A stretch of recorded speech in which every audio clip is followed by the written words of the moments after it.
You know that feeling, right? That heavy, overwhelming sense that a situation is final. That quiet voice in your head that just keeps whispering, it's over. Well, today, we're going to talk about the power that speaks so much louder than that fear. I mean, this question right here, wow. It really hits home for a lot of us, doesn't it? That moment when you finally get home, the public mask comes off, and the private weight just feels crushing. And if you've been there, you know just how lonely that place is. But you know what? That's exactly where we're going to start. And where does this feeling usually hit the hardest? For a lot of us, it's right there, in the first few moments of the day. We're calling it the morning invasion, and honestly, that's what it feels like. Yeah, before your feet even hit the floor, before you've even had a sip of coffee, fear just strolls in like it owns the place. Doesn't knock. It just pulls up a chair and starts running down the list of all the reasons why today is hopeless. And its favorite line? It's over. But check this out. This is where God steps in and just completely flips the script. Think about the ancient Israelites. They're trapped. You've got an army behind them, an ocean in front of them. Fear is screaming, it's over. But God gives this wild command. Not run, not fight, but stand firm. He tells them to just hold their ground, right in the middle of chaos. So let's break this down for a second. The problem is a massive army and a sea you can't cross. But God's solution isn't to magically make them disappear. Nope. His plan is to create a brand new path right through the very thing that was supposed to kill them. And that's the big idea, right? God doesn't always calm the storm around you. Sometimes he carves a path right through it. Okay, so fast forward a bit. The day is in full swing, the sun is high, and the battles get, well, bigger. They're more face-to-face. Now we're talking about fighting actual giants. So you've got David, right? Basically a teenager, up against this 9-foot-tall warrior named Goliath. Everyone else is looking at Goliath and seeing an unbeatable problem. But David, he's looking at his own history. He remembers the lion, the bear, and he uses those past victories to frame his present reality. This wasn't just blind optimism. He was pulling from his own experience with God. And this is so key. You have to get this. The fight was never supposed to be a fair one. It wasn't about David's power matching Goliath's power. It was about David having access to a power that made Goliath totally irrelevant. So faith isn't about trying to be as strong as your fear. It's about tapping into a power that makes your giant look tiny. Okay, so let's bring this home to our world, to right now. Because, let's be real, our giants don't usually carry swords and shields anymore, do they? No. Today, fear is a lot more subtle. It uses something we could call the logic of exhaustion. I mean, just look at this list. This is fear's modern-day wardrobe. It's not some monster in armor, it's that notification from your bank. It's a scary medical report, that rejection email, the agony of unread messages, or even worse, the deafening silence when you're praying. Every single one of these things feels so logical, so factual, and every single one whispers, it's over. And that is fear's smartest trick. It dresses up as logic. It sounds mature. It sounds like realism. It's that voice that says, hey, let's just be honest with ourselves, this isn't working.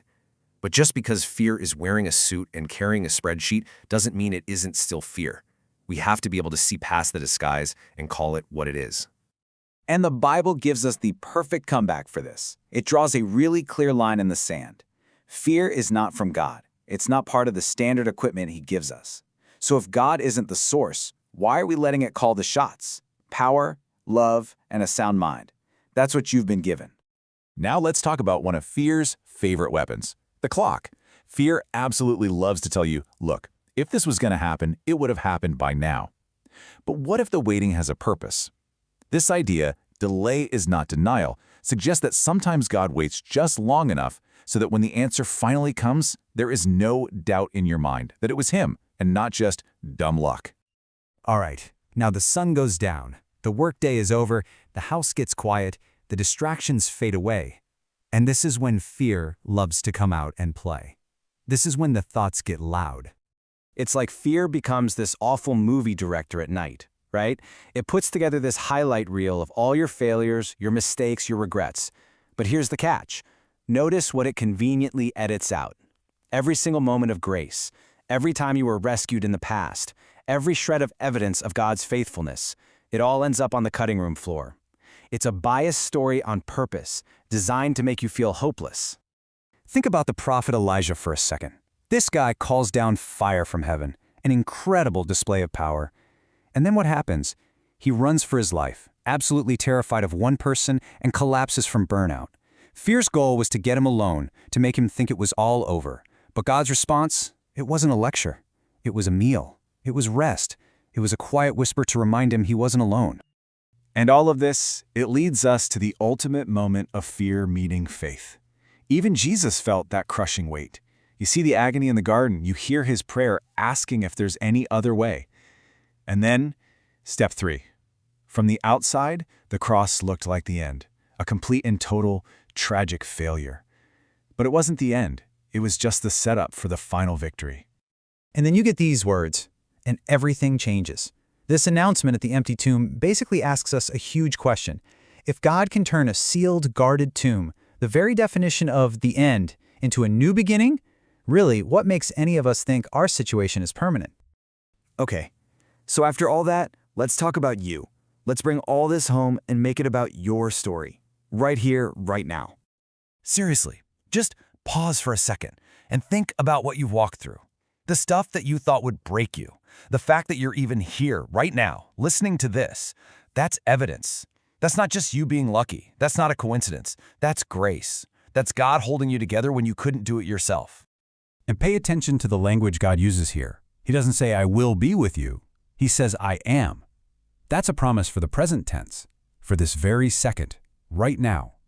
In the middle of the mess, in the confusion, that's where his presence is promised. And really, this is what it all boils down to. Every single day, we have a choice. You can follow fear's perspective, look at your giant problem and decide you must have a tiny God, or you can choose faith's perspective. Look at your giant God and realize, you know what? This problem isn't so big after all. It's a total shift in how you measure everything.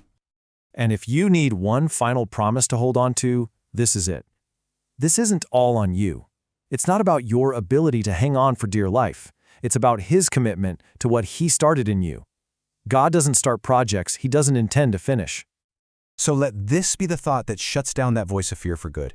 It's not over when you're tired. It's not over when you're scared. It's not over just because you can't see the next chapter. Why? Because the author is still writing, and he always finishes his story.